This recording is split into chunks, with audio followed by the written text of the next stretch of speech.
I believe that this nation should commit itself to achieving the goal before this decade is out of landing a man on the moon and returning him safely to the Earth. Picking up some dust. In the 1960s, an impossible dream came true when human beings walked on another world. The Eagle has landed. In all, 24 Americans went to the moon.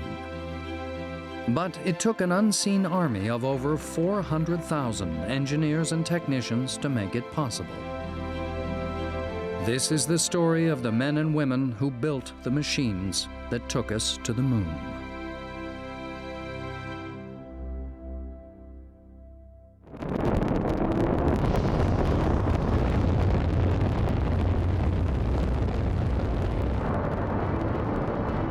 During the late 1950s and early 60s, the Cold War between the Soviet Union and the United States took an ominous turn which shocked the American people. Wait a minute. They put a satellite in orbit around the Earth? I think I said something like, golly gee, son of a gun. I didn't really say it that way, but similar. A group of us actually climbed to the top railings of the test stands and watched Sputnik go over as a white dot going across the sky like a meteor. And of course, all it was doing was going beep, beep, beep, beep. But hey, they put it up there, you know. The new strategic high ground was space. And the Russians continued to chalk up an impressive list of firsts. They had launched the first man, Yuri Gagarin. They had launched the first lady, and they were really in all areas way ahead of us. So we said, we better get cracking. The Russian space program called for a response. In May 1961, President Kennedy galvanized the American people with an audacious challenge: to reach for the moon. We choose to go to the moon in this decade and do the other things, not because they are easy, but because they are hard.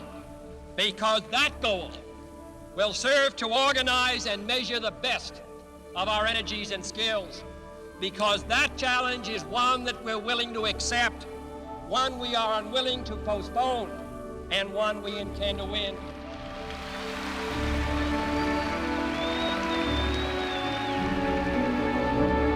I was so proud of him, I was jumping out of my pants, practically. I mean, and I was so excited because I knew I was going to be able to be a part of it. I didn't realize the magnitude of the challenge or some of the technical requirements, but I still felt that, you know, we could do anything at that time. We were all young. We didn't know what failure meant, and we knew we could do it. Reality sets in for a moment and say, well, how are we going to do that? 10 years? That's a short time. And so it was a mixture of exhilaration and maybe even depression to think about how you're going to do this. To many, Kennedy's goals seemed almost impossible. But the president knew more than he was letting on. The key to his confidence lay in a small town in Alabama.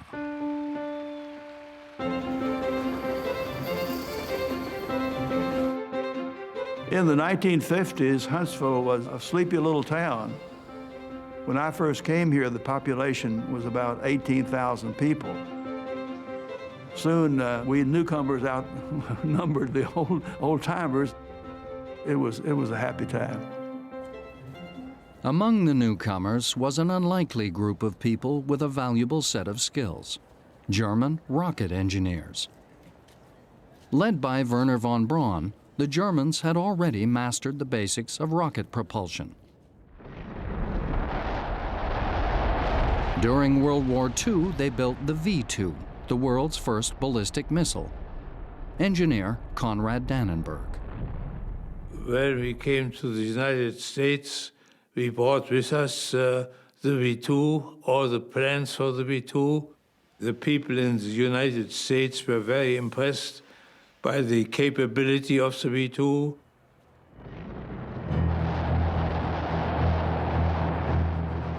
This technology was very important for the growth of the space program because these engines are more efficient, they can be controlled, and you really have a capability to work with your engines during your flight.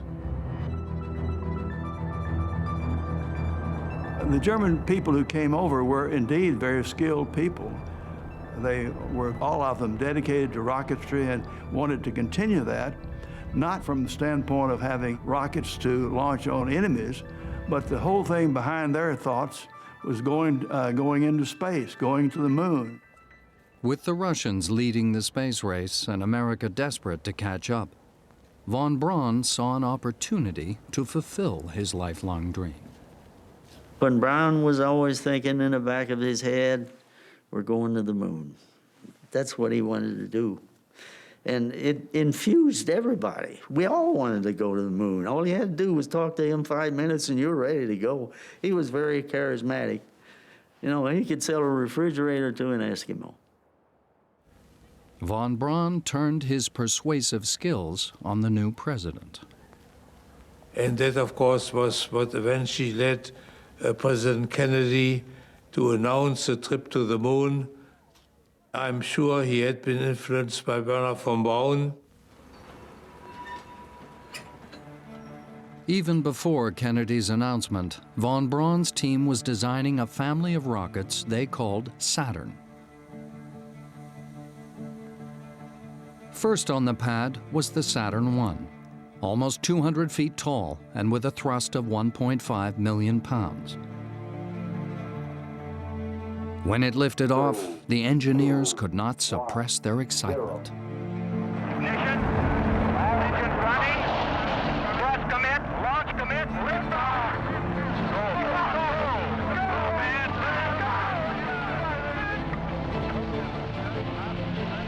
The Saturn I successfully demonstrated the key technique, which would be vital in building a much larger moon rocket. This was the concept of staging, in effect stacking multiple rockets one on top of the other. If you tried to go to orbit with all one stage, the amount of fuel and the size of the engines required would have to push the entire weight of that first stage to that full velocity. They learned that through analysis that the best way to do it was to get to orbit using multiple stages. So that the first stage would give you a certain amount of what they call delta V, change in velocity from 0 to a certain speed, and then you would drop off that whole stage, all of its tanks, all of its engines, and all the weight associated with it, so the second stage had much less mass to push. But to go beyond Earth's orbit would require more than 2 stages. And when you do the calculations, the most efficient way to build a moon rocket, one to get to the moon, turned out to be a 3-stage vehicle. On paper, the 3-stage concept looked like this. Stage 1 would have a cluster of 5 engines, the likes of which had never been built before, called the F1. On liftoff, each one would need to burn almost 3 tons of fuel a second, just to lift the enormous rocket off the pad. Stage 2 would also cluster 5 engines, the smaller J2. The third stage would use a single J2 engine, which would have to fire more than once, to place the elements of the Apollo spacecraft first into Earth's orbit and then on a course to the moon. When assembled, it would be the largest flying machine the world had ever seen.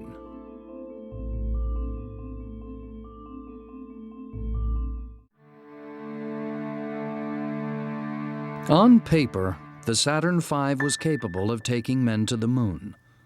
But could drawings be successfully turned into reality? The first stage of the giant rocket would be the largest.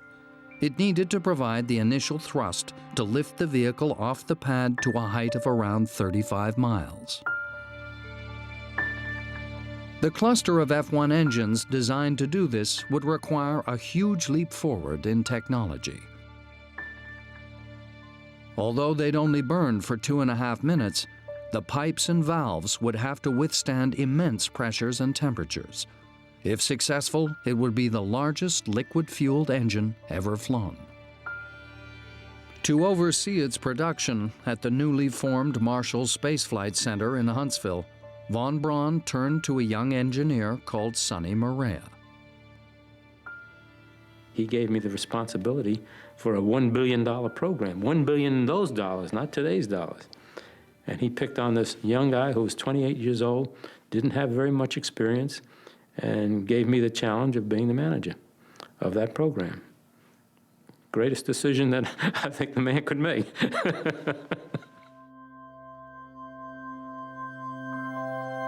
Building such a large rocket engine would also require a test facility on a similar scale. When you fire the first stage engines of the Saturn V, you develop 7.5 million pounds of thrust. That's tremendous kinetic energy coming out of those exhausts. And of course, you couldn't let it project the exhaust directly in the ground because pretty soon your test stand would fall over.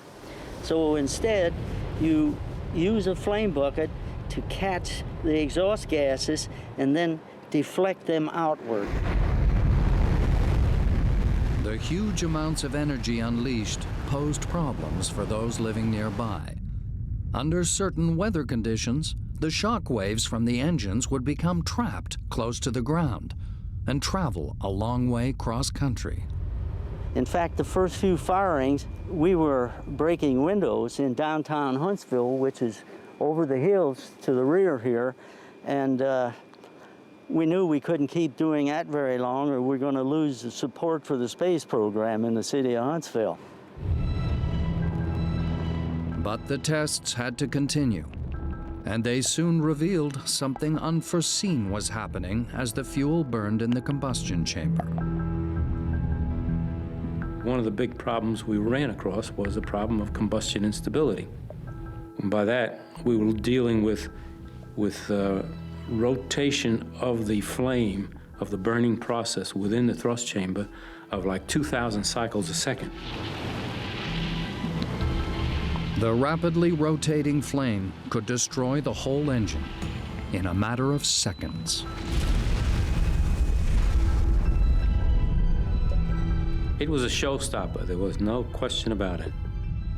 We had to find a way to make the engine run stable. The thing that was so overwhelming to me was that unless we solved this problem, we would not be going to the moon with a man. Combustion instability took thousands of man-hours and many agonizing months to solve. Keep in mind that back in those days, we were designing rocket engines basically with slide rules. The answer lay in the way the fuel was injected into the combustion chamber. The solution to the problem is shown by that series of copper baffles that you see on the face of the injector. And that particular arrangement baffled the oscillations so that we now had stable combustion.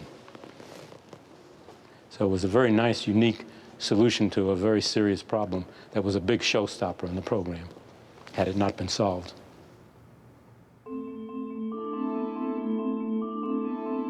With the construction of the first stage well underway, the building of the second fell to the engineers at North American Aviation in California. Stage 2 was a technical challenge of the first order. We had some unique manufacturing problems, we had interesting design problems, and it was probably the biggest challenge of the Saturn V. The main headache for the Stage 2 team was that the Apollo spacecraft, the command and lunar modules sitting on top of the Saturn V, kept getting heavier as their designs evolved. That inevitably meant that the rocket below them had to be made lighter. One of the engineers feeling the pressure was George Phelps.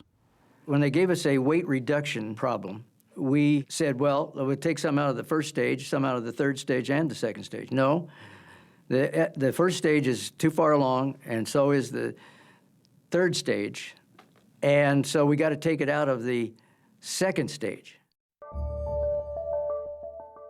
A radical solution was needed to shed weight from the second stage. Normally, two separate tanks stored the liquid oxygen and liquid hydrogen fuels, with a temperature difference between them of over 120 degrees Fahrenheit. At both ends of each tank was a strong, relatively heavy, dome-shaped bulkhead. So to save weight, somebody came up with the idea to eliminate one bulkhead. This was the biggest, I think, the biggest challenge on that stage. To have one bulkhead to separate the two fuels. The stage would now have only one tank, and the fuels would be separated by just one divider, known as the common bulkhead. This arrangement had a double benefit. It got rid of one of the heavy bulkheads, and it reduced the overall length of the stage. But it also meant that two liquids at vastly different temperatures were right next to each other. And we had a divider that was about that thick. That was the most difficult problem that we had to solve, but we did it, because engineers can just about do anything.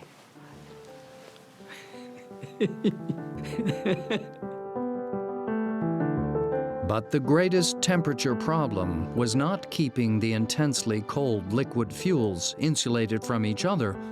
It was keeping both of them from boiling in the hot Florida sun. We insulated the liquid hydrogen tank in the early days with a honeycomb insulation. We put it on in big vacuum chambers, and we sucked the honeycomb down onto the metal, pulled it tight, and let the adhesive set. But all through the early stages, we had problems with the honeycomb insulation popping off the vessel. The engineers realized they were doing something wrong. To fix it, they would need specialist help.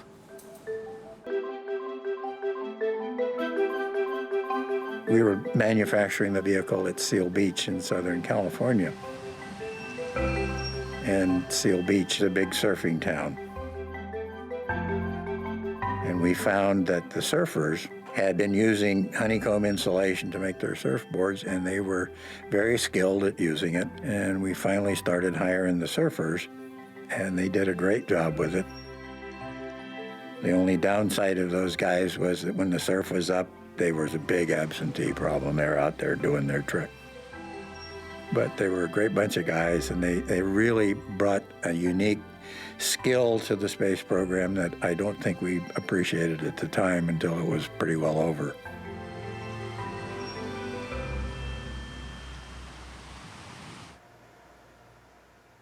The Saturn V's third stage was also under construction in California, at the Douglas Aircraft Company. The third stage had the job of propelling the Apollo spacecraft out of Earth orbit on a trajectory to the Moon. Among the engineers working on it was Don Brinka. Well, the third stage for us at Douglas was one of the biggest stages we've ever made. It was 22 feet in diameter. As with every part of the Saturn's hardware, testing was critical in ironing out the problems which had been overlooked. We were preparing to test the third stage at our facility, and I was the director of test operations. I was responsible for all testing. I was sitting at my table in the control room, monitoring all the other events that were going on and watching for any problems and following the countdown. The stage was fully tanked and fully pressurized. We were progressed satisfactorily up until the point moments before ignition, and when we had a component fail.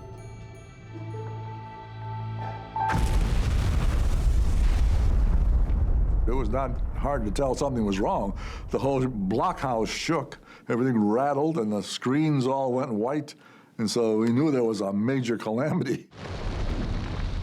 It was kind of a heart-stopping moment when that occurred, and we knew that the work was cut out for us to get this one resolved. Once the fire was out, the team began a painstaking investigation. Attention soon focused on a metal sphere which had held pressurized helium. In the process of going around and looking in the test stand, we noticed that one of the spheres, we could only find a half of it. And that was an important clue as to what had caused the explosion. So that's when we zeroed in on the conclusion that the sphere came apart. So then we did a series of tests and found that the wrong material had been used to weld the spheres together, and found that under pressure it would come apart. It was a real exercise for the engineering staff, but very stressful, long hours, because you wanted to find it as soon as possible. We had a flight stage failure, and without that stage, you would not get to the moon. Douglas wasn't the only company having problems with their welds. Welding was the best method for constructing the Saturn V. It was far lighter than using rivets, but thousands of feet of welds were needed, and welding was proving a real problem for engineers like Bob Schwinghammer. We could not weld it. For weeks and weeks we could not weld it. And you know, they kept telling me, if we don't solve this problem, there won't be a Saturn V. In order to save weight, we varied the thickness of the metal from the top to the bottom. And so to weld two pieces together of different thicknesses gives you a different heat flow pattern. It makes the welding all the more difficult. And what we had to do was tear into the welding machines and redesign them ourselves. You know, one thing after another came up, and there were problems you had to solve, and they were new things. That was unplowed ground. Other people had never had to do that, and so we found out and figured out ways to do it. With time and perseverance, the rocket engineers solved problem after problem. However, time was a luxury the Apollo program did not have.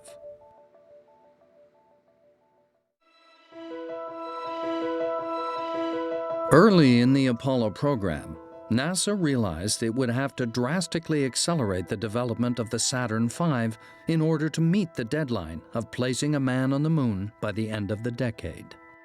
NASA headquarters had made the proposal to skip one of the missions that von Braun had initially proposed, and to go what later on became as the all-up concept. And what that meant was that we take all the stages and we take them to Cape Kennedy, we stack them, pile them up on each other, and then we would run the test. Well, the risk of all-up testing is that if anything failed, any part failed, we would lose the vehicle.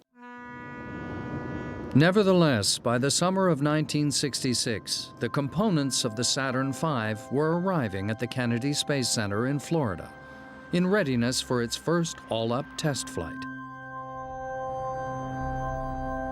To stack the giant rocket together, NASA had built an enormous hangar, the Vehicle Assembly Building. I was overwhelmed with the scale. If you're an engineer, this is close to heaven for you. This is more technology than you'd ever dreamed of seeing in one place at one time. You went inside that building, and it was like being in a giant cave. I don't know how else to explain it. There's this uncontrollable urge just to look up. You want to find out, where is the ceiling on this building? And you look up further and further and further, and eventually, you know, your head's almost straight up, because that building is 500 feet tall.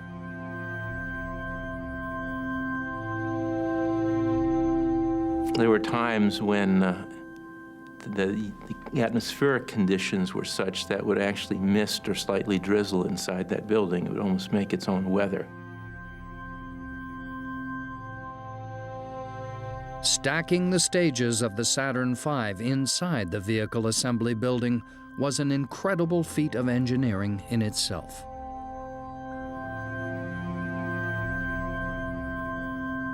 The largest cranes hung from the top of the building. They were 250-ton cranes. But they had the ability to lift that much weight at a rate as slow as 1/10 of an inch a minute. Now, 1/10 of an inch a minute is undiscernible by the human eye. And one of the examples that they use to illustrate the capability of that crane is that they could place an egg underneath a stage or a very large weight and lower the crane so slowly that it would clamp the egg in such a way you couldn't move it, but it wouldn't break it. So when the two stages came together, those bolts had to be aligned exactly, horizontally, vertically, and then very slowly the stage needed to move down so that those bolts were not damaged during the mating sequence. Fully stacked, the rocket stood 363 feet high and weighed over 200 tons unfueled.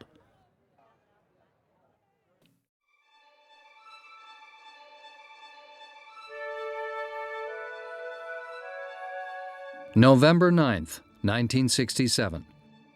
Finally, after more than half a decade of technological achievement, the Saturn V was poised for its first unmanned all-up test. The flight would be known as Apollo 4. Apollo 4 was a tense time because those of us who were working on the individual stages were not sure that if we didn't do the individual stage tests at the time, something might go wrong.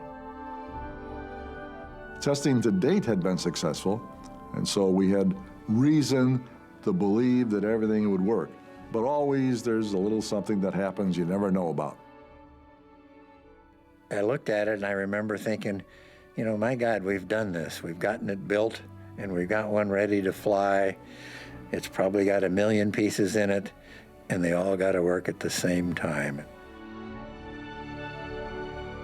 Liquid hydrogen tank in the second stage now pressurizing. T-minus 60 seconds and counting. T-minus 60. I was in awe of what was going on because I realized that not only was my F1 engine so important, but so many other systems went through that same sort of experience. They all had their major unknowns. They all had their teams that had to do their jobs perfectly, or that vehicle would not work. T-minus 50 seconds and counting. We have transferred to internal power. The transfer is satisfactory. As it comes up to ignition point, you're trying to run over in your mind all the things that you thought might need checking. Again, you know, well, I think this is okay, and yeah, it has to be. We checked it so many times. We knew the countdown was going down. We knew what time they were supposed to launch, so we were all just transfixed on the launch pad. 15, 14, 13, 12, 11, 10, 9. Ignition sequence starts. 5, 4, we have ignition. All engines are running. We have liftoff. We have liftoff at 7 a.m. Eastern Standard Time. The tower has been cleared. The tower has been cleared.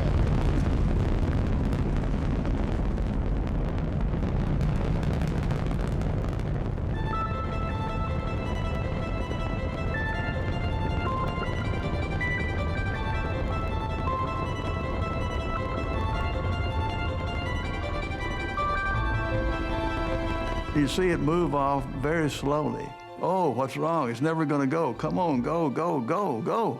You want to coax it, you know, get off of there. You say, my God, that's, you know, thousands of tons and it's moving so slow you think it's going to fall over. Shock wave is progressing across the water, coming towards you. It's pretty impressive, you know.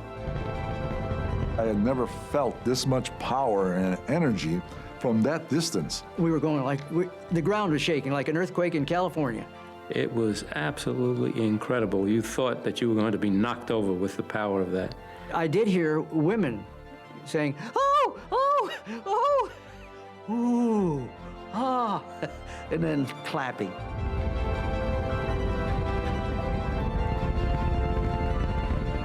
It was the dawn of a new era in spaceflight.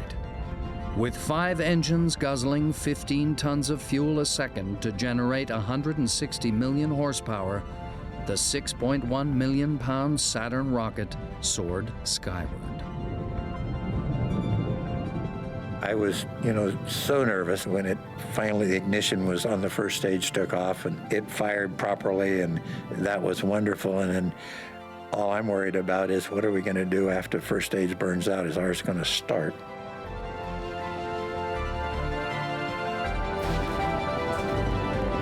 And so we're watching the data, and we're watching the data, and we're watching the data. I don't think I breathed for 8.5 minutes.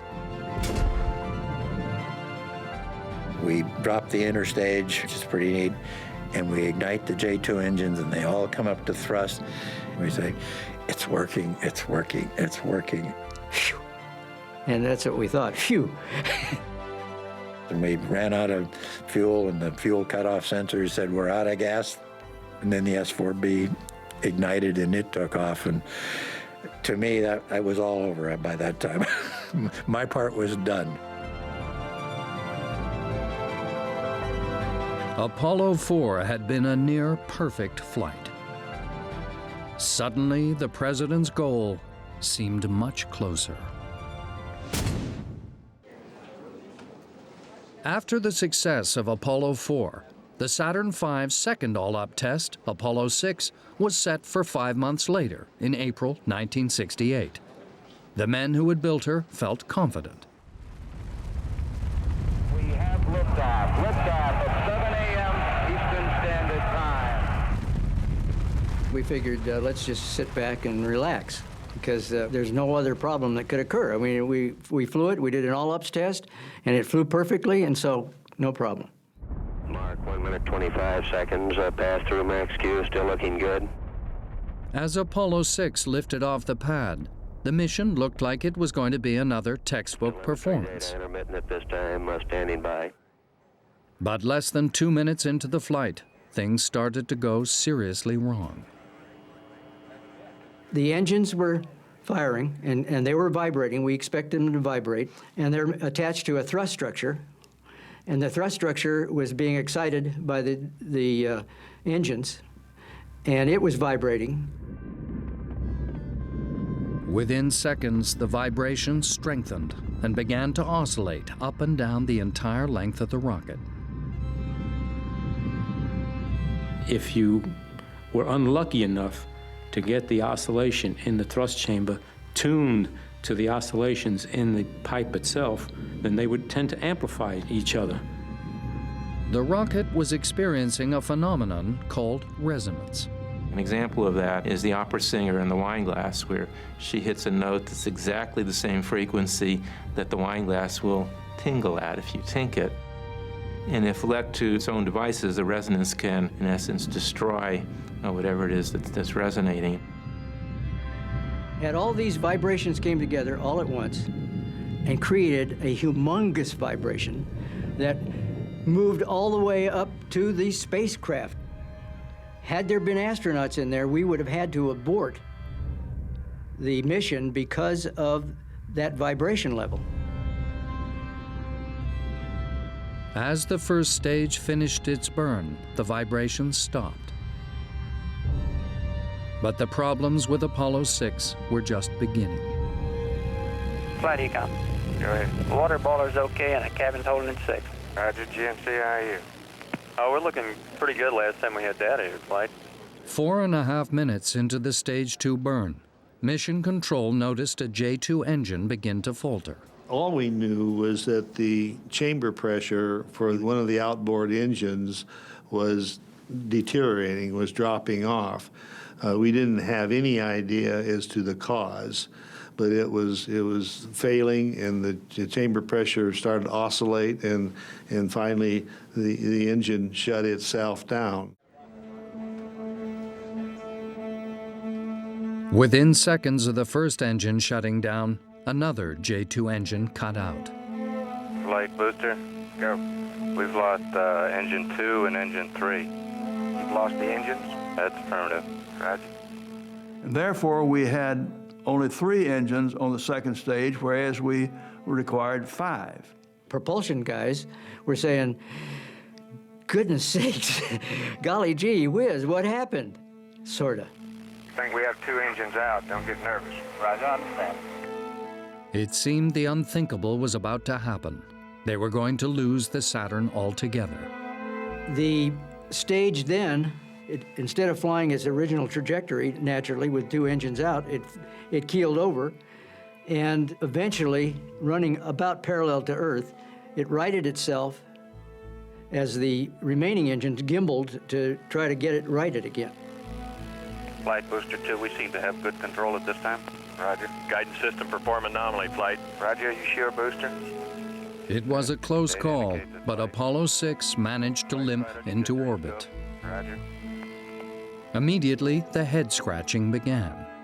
We were highly disappointed and knew that we had a lot of work to do to diagnose the problem and resolve it before the next launch. The resonance effect proved relatively easy to fix. What we did was, in the subsequent stages, we put what we call an accumulator in there, which is nothing more than a shock absorber, like you have in your car. So we put the accumulator in there, which is a pressure vessel, and solved that problem. But what about the second stage? Why had 2 engines suddenly failed? Sifting through the data, the fault was narrowed down to a small flexible pipe, which fed fuel to the augmented spark igniter. The spark igniter was a crucial part of the Saturn V engines. Like a spark plug, it ignited fuel from the flexible pipe, which in turn lit the main engine. During the flight of Apollo 6, the pipe feeding fuel to the spark igniter had ruptured. Without an ignition source, the J2 engine began to splutter and then shut down altogether. It was a failure the engineers had never seen before, despite all their tests. When you tested it on the ground, ice would form because the hydrogen was so cold, and freeze and make the line actually be a stiff line. But as one flies into space, and eventually there is no moisture, and therefore there's no ice to form and nothing to dampen the vibration of the spark igniter. The vibrations had led to the line flexing and rupturing. We figured out if it's rigid on the ground and didn't have to be flexible when we're flying, and so we put a solid pipe in, and that solved the problem. But why had the second engine failed so abruptly? The fact that the second engine shut down all by itself with no other indication was a complete surprise. We had no idea at the time it occurred that there was anything wrong with the way it was operating. Actually, there was nothing wrong with the way it was operating. The reason for the failure was somewhat embarrassing. The computer sensed that there was a problem with an engine, so it commanded that engine to shut down. But the signal never reached the faulty engine where the pipe had ruptured. Instead, it shut down a perfectly healthy engine. We didn't realize, but the wiring for the 2 engines had been crossed. A simple mistake had almost wrecked the flight of Apollo 6, but at least the fix was easy. And so what we did was we made sure that the wirings were shortened so that they couldn't cross. So that's what we did. The near failure of Apollo 6 came at a bad time. In 1968, the possibility of America being upstaged by the Russians was still very real.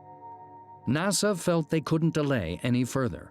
The third flight of the Saturn V would carry astronauts not to orbit the Earth, as everyone had expected, but to orbit the Moon.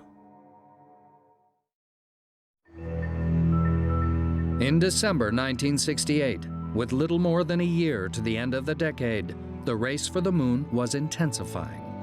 Despite the near loss of Apollo 6, NASA was pushing ahead with Apollo 8, the third flight of the Saturn V and the first to carry a crew. Well, Apollo 8 launch was a bold move again because there's always a possibility of another problem occurring, but NASA felt that they were ready for it. We felt we were ready for it. So I believe it was a step that had to be taken if we were going to get to the moon. We were determined to make the Apollo 8 flight, and we put lots and lots and lots and lots and lots and lots of hours in order to meet that flight. I recall I'd leave for work about 6 in the morning, and I'd get home at 8 or 9 or 10 o'clock at night, and my kids were asleep by this time. My wife wasn't speaking to me probably. I think most of the wives felt that we had a mistress, and we did, and it was this launch vehicle.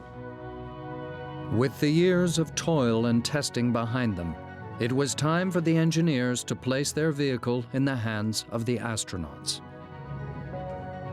Frank Borman, along with Bill Anders and Jim Lovell, were the crew selected for the flight of Apollo 8. For the engineers, now came the realization that human lives were at stake, and for some, it was an uncomfortable prospect. When we got right up to the point of launching astronauts, then all the fears and worries really came into existence. You worried along the way, but you realized that no human life was at risk at that moment. But suddenly, when you're coming up to your final flight review time, you realize that there were 3 lives that were depending on whether you and your team did their work properly and understood what they were doing. And I'll never forget the one meeting that I had where Frank Borman was in the meeting with us. And I was suddenly overwhelmed by the fact that we were now committing the lives of these 3 astronauts. And so during my presentation, I may not have come over exactly overconfident. And Frank Borman picked up on that. And as we broke for lunch, he grabbed onto my shoulder going out the door of the room, and he said, "Sonny," he says, "you guys have done the best job you possibly can do. We followed the program. We understand what's going on. We know what the risks are, and we're prepared to take them. Don't sweat it. We're ready to go." And that made me feel great. That was probably the greatest moment in my life during that program.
I remember when I drove away from the Launch Control Center after the launch and I looked out at the pad and it was gone.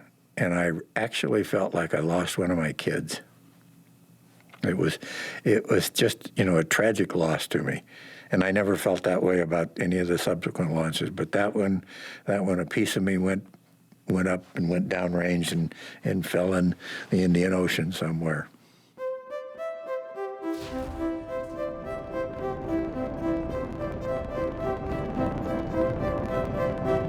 After the first and second stages were spent, the astronauts now relied on the final third stage. Its first task was to place the Apollo spacecraft in a parking orbit 215 miles above the Earth. Apollo 8, Houston, you are go, over. And then to send them to the moon. As the third stage was orbiting the Earth and the checkouts were in process, the engine had to be reignited. That's called Trans-Lunar injection. And that was very tense because the whole program depended on that engine starting appropriately. TLI was always a tense time for the entire team. And yours truly certainly was an intense time because we were counting on that engine igniting precisely at the right time and burn precisely as long as it needed to burn to give us the precise velocities that we needed to reach the moon properly. All right, you are go for PLI, over.